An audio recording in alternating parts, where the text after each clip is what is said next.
You guys are passing trillion-dollar bills faster than I can keep track.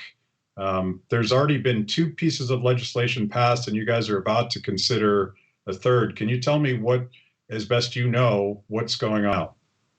Well, yeah, let me give a little bit of history. The first bill was an $8 billion bill, and it was to respond to the cause of all this, the coronavirus itself.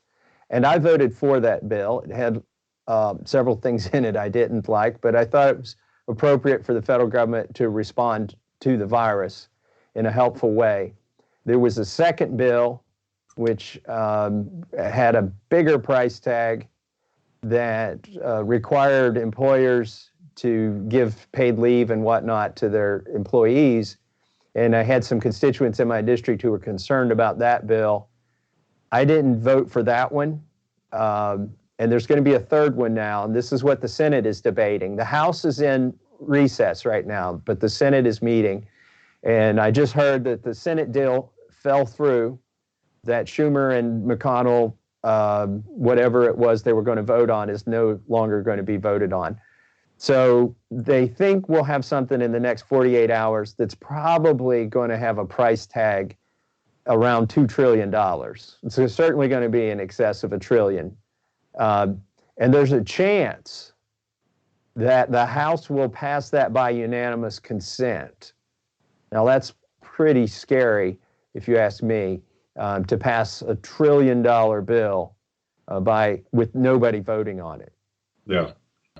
Like, has there been any opportunity to read what's in this legislation, or is that just part of this process where Pelosi is making all the decisions for the rest of you? Well, in the second bill, the Congress was given like 30 minutes to read it.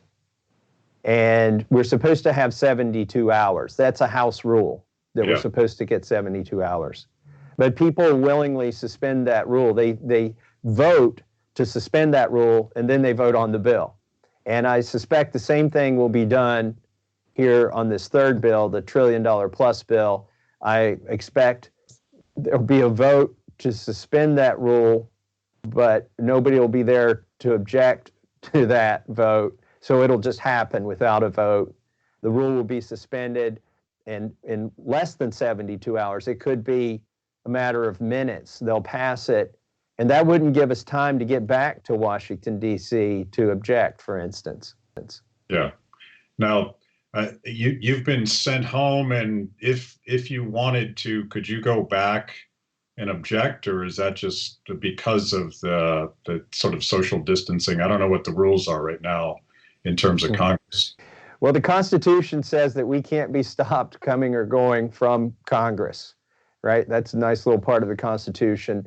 Yeah. So regardless of what states have various lockdowns in place, you know, the Constitution says that I can travel to Washington, D.C. and back if I want to, if there's legislative business. So they couldn't stop you.